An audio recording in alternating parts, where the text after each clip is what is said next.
Student, Shri GM Donda primary school में आपका स्वागत है। आज हम पढ़ेंगे standard 5 subject Hindi chapter 16 Holi. साहित्य प्रकार कविता। उनकी कवयित्री है डॉक्टर अनुराधा सक्सेना। अनुराधा सक्सेना ने यह कविता जो है वो लिखी है।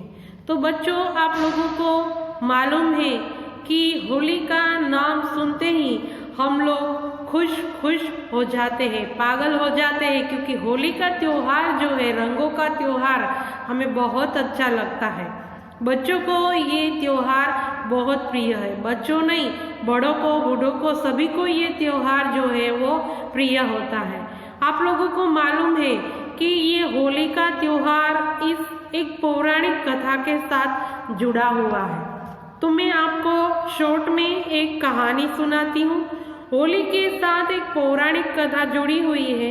प्राचीन काल में हिरण्यकश्यप नाम का एक राजा था। वह भगवान को अपना शत्रु समझता था। उसकी बहन का नाम था होलिका और हिरण्यकश्यप का पुत्र था प्रहलाद। वो भगवान का भक्त था। भगवान विष्णु की उपासना करता था। बहुत छोटा सा था प्रहलाद, तभी से वह भगवान विष्णु की उपासना करता था। यह हिरण्यकश्यप को पसंद नहीं करता था, अपने पिता को वो पसंद नहीं करता था, क्योंकि उनका पिता जो था वो राक्षसी वृत्ति का था। उसने अपने पुत्र प्रहलाद को मारने के लिए अनेक उपाय किए, लेकिन प्रहलाद ईश्वर की कृपा से हर बार बच जाता था। हर बार वो बच जाता था। हिरण्यकश्यप ने एक योजना बनाई। उसने अपनी बहन होलिका से कहा कि वह प्रहलाद को गोदी में लेकर लकड़ियों के ढेरे पर बैठ जाए, फिर लकड़ियों में आग लगा दी जाए, क्योंकि होलिका को यह वरदान प्राप्त था कि वह आग से जलेगी नहीं। होलिका जो है वो जलेगी नहीं, ऐसा उनको एक वरदान था। इसलिए होलिका ऐसा करने के लिए तैयार हो गई। हिरण्यकश्यप के कहने पर होलिका प्रहलाद को गोदी में लेकर बैठ गई। लकड़ियों के ढेरे में आग लगा दी गई। हिरण्यकश्यप सोच रहा था कि उसकी बहन बच जाएगी और उसके शत्रु की पूजा करने वाला उसका पुत्र जो है वो आग में जलकर मर जाएगा, पर ऐसा हुआ नहीं।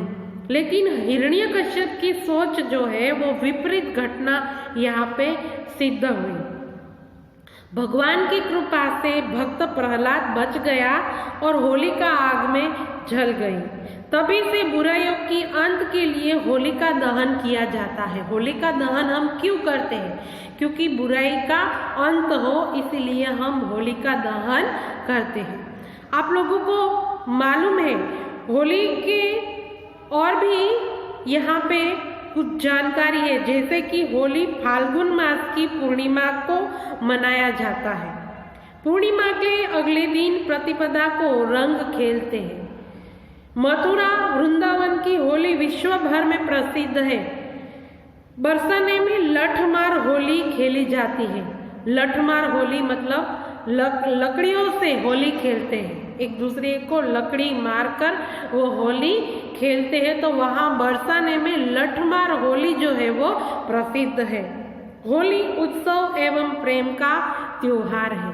तो यहाँ पे हमारी ये जो काव्य है, डॉक्टर सक्सेना जी है, उन्होंने बहुत अच्छे से हमें ये कहानी, एक कविता है जो हमें यहाँ पे समझाई है। आया होली का त्योहार, लाया खुशियों की बहार, मन में उमंगे अपार, हो रही रंगों की बौछार।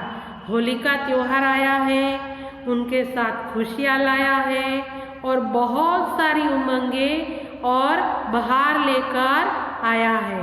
रंगों का त्योहार जो है वो होली का त्योहार है, वो होली का त्योहार आया है, ऐसा कवि कहते हैं। भून रही गेहूं की बालें, क्या भून रही है गेहूं की बालें। गेहूं जब नए नए गेहूं खेतर में पकते हैं तो इससे पहले उनको भूनते हैं और फिर दूसरे दिन वो खिलाते हैं। भून रही खेतों में, भून रही गेहूं की बालें, बहकी है चाले, झूमे नाचे गीत गाले, आओ आज रंग जमा ले।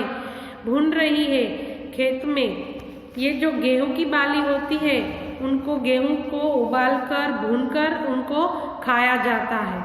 फिर क्या कहते हैं, झूमे नाचे, खूब सारी मस्ती करे, ढेर सारे नाच गाने हो, यही यहाँ पे कहा गया है। और रंग जमा ले, सब एक दूसरे में रंग से रंग भर दे, एक खुशियों के रंग भर दे, ऐसा कवि यहाँ पे कहते हैं कि होली में किसी का भी बुरा न सोचे न करे, प्यार से सबको रंग लगाए, दोस्तों और दुश्मन आपस में गले मिले, भेदभाव को मन से मिटा दे और एकता से रहे, सभी के साथ मीठी वाणी में बात करें और सबके साथ में मिठाई बांटे, ऐसा यहाँ पे कहा गया है। बच्चों में मस्ती है छाई, उनकी नई पिचकारी आई, छिपकर खड़े हैं चुन्ने भाई, उनकी हो रही रंगाई।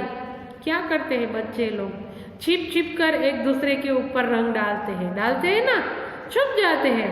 कोई उनका दोस्त आते हैं सामने तो छिप जाते हैं और छिप कर उनके ऊपर पिचकारी से रंग भर देते हैं, पानी से भरी पिचकारी एक दूसरे के ऊपर बौछार करते हैं पानी की और खेलते हैं और बहुत सारी मस्ती करते हैं। बच्चों में मस्ती है छाई, उनकी नई पिचकारी आई, बच्चे हर होली के त्योहार पर नई पिचकारियाँ लेते हैं और छिपकर एक दूसरे के ऊपर पानी जो है वो लगाते हैं।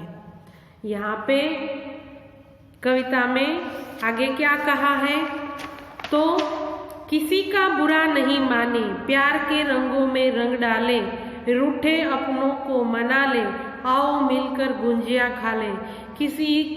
किसी का बुरा न कहे, किसी का बुरा न सोचे, हम प्यार से आपस में सबको रंग डाले, एक दूसरे को जो रूठे हुए हैं उसको हमें मनाना है। ये होली का त्योहार इसीलिए है, जो रूठे हुए हैं उनको हमें मनाना है और सबके साथ गुंजिया खा लो। गुंजिया मतलब मिठाई, एक प्रकार की मिठाई, राजस्थान में गुंजिया बोलते हैं, हम उनको गुजराती में घुघरा कहते हैं। दिवाली पे हम घुघरा बनाते हैं ना, उनको राजस्थानी लैंग्वेज में, राजस्थानी भाषा में गुंजिया कहते हैं। तो सबके साथ हमें मिठाई बांटनी है, मिठाई खानी है, जो रूठे हुए हैं उनको हमें मनाना है और सबके साथ प्यार के रंगों से हमें रंगना है और सबके साथ खेलना है। दोस्त दुश्मन गले लगा ले, चेहरे पर गुलाल सजा ले, भेदभाव मन से मिटा ले, एकता के फूल खिला ले।